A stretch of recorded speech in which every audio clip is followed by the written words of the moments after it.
Oke, assalamualaikum warahmatullahi wabarakatuh. Pada video kali ini saya akan coba membahas tentang coolant ya. Seperti yang kita ketahui lah, mungkin bagi pengendara motor ataupun mobil, kebanyakan untuk motor sekarang juga kan banyak yang pakai radiator ya. Pasti ada coolantnya lah ya. Nah, di sini saya akan sedikit membahas tentang coolant dengan merek Pertamina. Kenapa saya pilih merek Pertamina? Yang pertama sih karena harganya murah ya. Terus di info grup di LDIC itu coolant ini cukup populer lah, dikenal dan katanya bagus gitu ya. Oke, kita langsung aja dari labelnya dulu nih.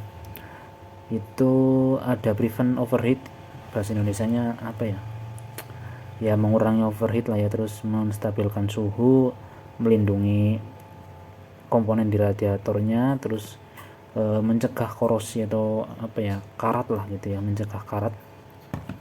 Ini 1 liter ya, harganya saya beli di Tokopedia, di Sadikun Retail nama tokonya. Dia itu toko official store juga. Sini saya nggak di endorse ya, karena beli buat motor sendiri ya, biar kalian tahu lah tokonya itu beli di mana. Sedangkan di bagian belakang ada tulisan konsentrat 30%, itu perbandingannya ya, perbandingan aditifnya.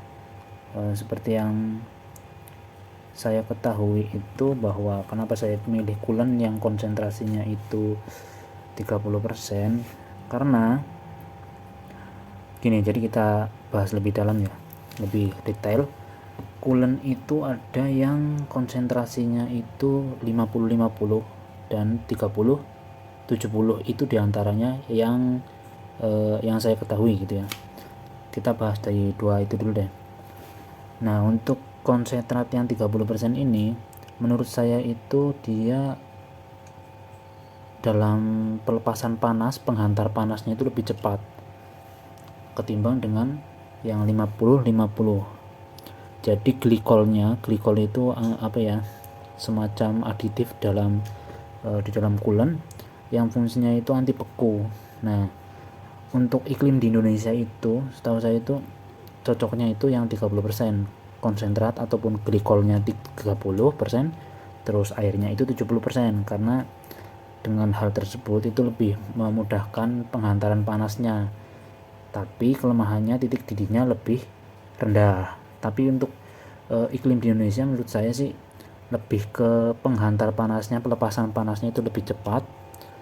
Tapi kalau misalkan lebih cepat itu kan otomatis kan suhu mesin kan lebih turun kan ya, jadi mengurangi, nggak perlu coolant yang titik didihnya itu tinggi-tinggi banget gitu loh, karena pelepasan panasnya di mesin juga udah bagus ya, pasti titik didihnya itu nggak sampai gitu. Misalkan titik didih coolantnya itu misalkan 120, itu nggak nyampe 120 udah lumayan turun gitu ya, jadi nggak nyampe ke suhu tersebut, coolantnya udah bekerja dengan baik gitu istilahnya.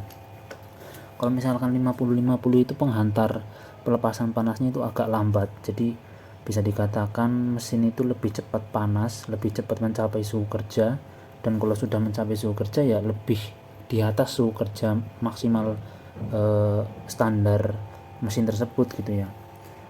Ya mungkin apa ya, penjelasan saya kurang mengena ataupun kurang dipahami, yang intinya untuk iklim di Indonesia, musim di Indonesia itu yang tropis lebih cocok 30% aja.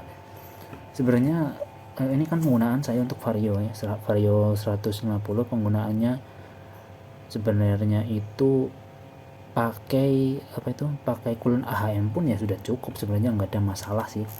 Cuma ya apa salahnya sih coba yang setahu saya itu kualitasnya lebih baik gitu ya, karena harganya juga nggak mahal-mahal banget. Kalau misalkan coolant Honda itu 20 apa ya, paling murah mungkin 18.000 di online, ataupun di offline 25.000 atau 20 ribuan ya.